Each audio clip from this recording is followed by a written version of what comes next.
you. Let's start from the basics. Talk to us about the mandate of the ECOWAS Court.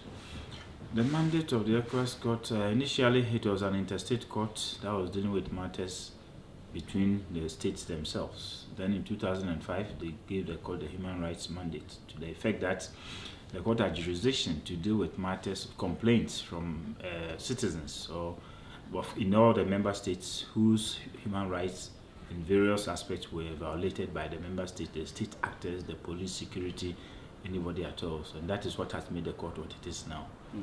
So how do you say has been the role of the court in promoting human rights within the West African sub-region since its creation?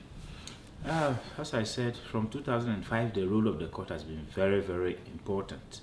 For instance, freedom of speech and freedom of speech particularly. Talking about Gambia, especially when Jammeh was the president, there's so many violations of human rights, and the court had the occasion to pronounce on them and declare them illegal, and made pronouncement to the effect that some of the laws that were being applied even within the country were violations of international laws that the government of Gambia itself had signed onto. When a state signs onto international laws, you have to prove your standards to up to that level. So if you sign treaties on international best practices, freedom of expression, safety of journalists, and then you arrest journalists and imprison them and kill them, that's against the laws, and therefore the court pronounced on them.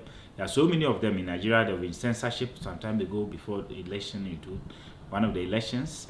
They wanted all journalists, all press houses to bring all their publications for them to censure before they aired them, and they came to the court. The court said no, that's against the rules of international law, and therefore the court said no, you cannot do that.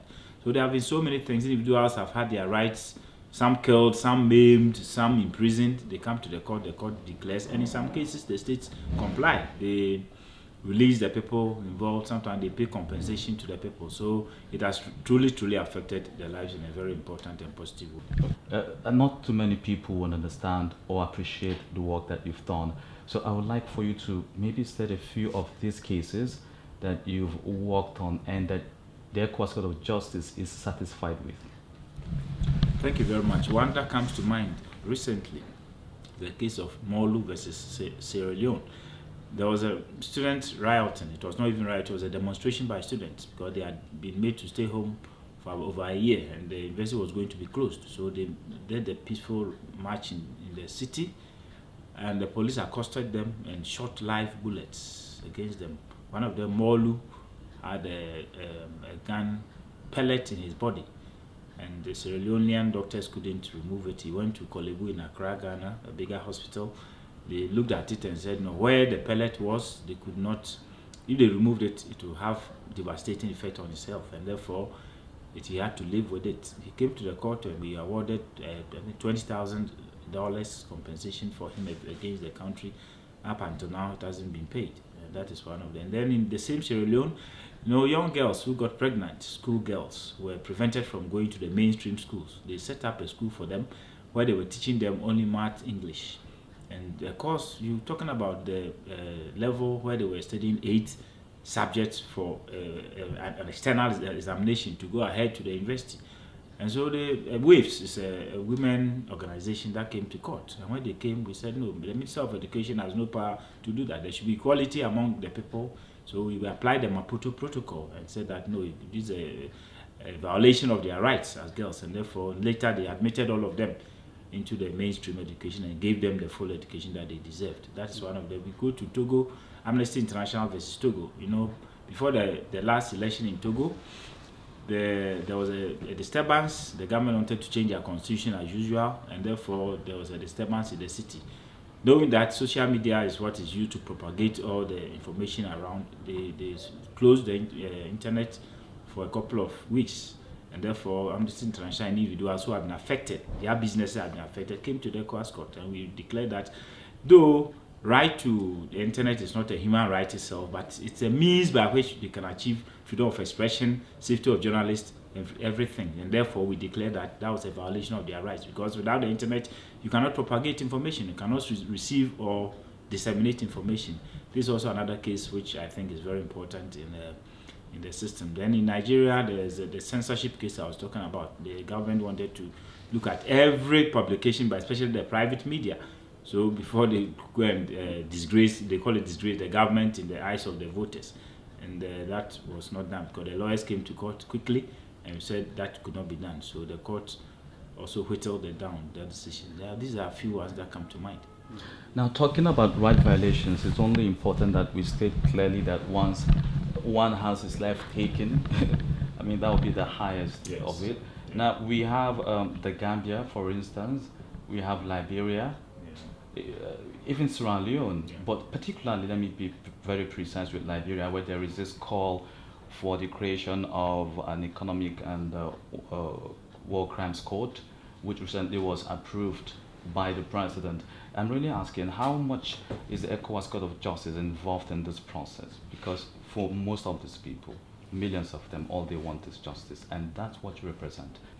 Very well. For Liberia, they have not been contacted in any way, but for Gambia, we know that it's been set up by the ECOWAS Commission, by the country with the support of the ECOWAS Commission, because it has to have an international character. Otherwise, if it's done within and by the country alone, to be seen to be witch hunting of the government against its opponents, previous opponents, and therefore the ECOWAS Commission is part of it, and they are still doing their legislation, and I'm aware that staff from this court, lawyers from this court, are supporting them to do their legislation.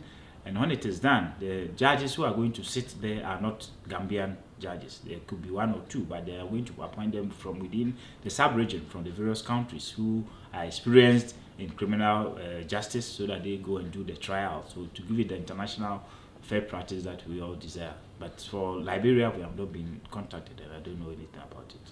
If I may ask, this is where you will have citizens complain about delayed justice. And I think this will give you the platform to maybe explain further some of the challenges that the court faces. But for some people, for instance, in the Gambia, I would assume that this has taken too long. And why would that be, or why has that been?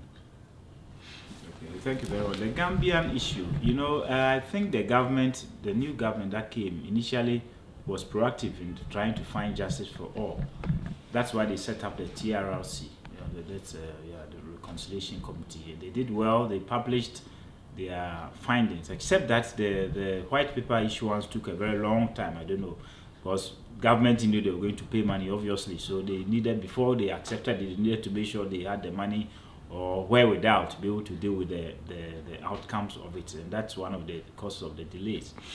And then secondly, well, though as you said, it's justice denied, but I think they, in a way, in the circumstances, they are doing their best, because it's a little country and money is very difficult to come by, and compensations are also paid with money, So I think once they've been able to put in place all these things, it's quite a bit commendable. I think if all the governments are able to do this in a way, it will also help us. But talking about the ECOWAS Court itself, the delays are mainly caused by the language factor. We deal in 3 languages, Portuguese, French, and English. And before processes are concluded, we need to translate them into the 3 languages. And unfortunately, citing financial situations, we try several times to have our language department augmented by getting so many translators in-house. That is not forthcoming. So we have, as at now, we have only 6. That's 2 for each language.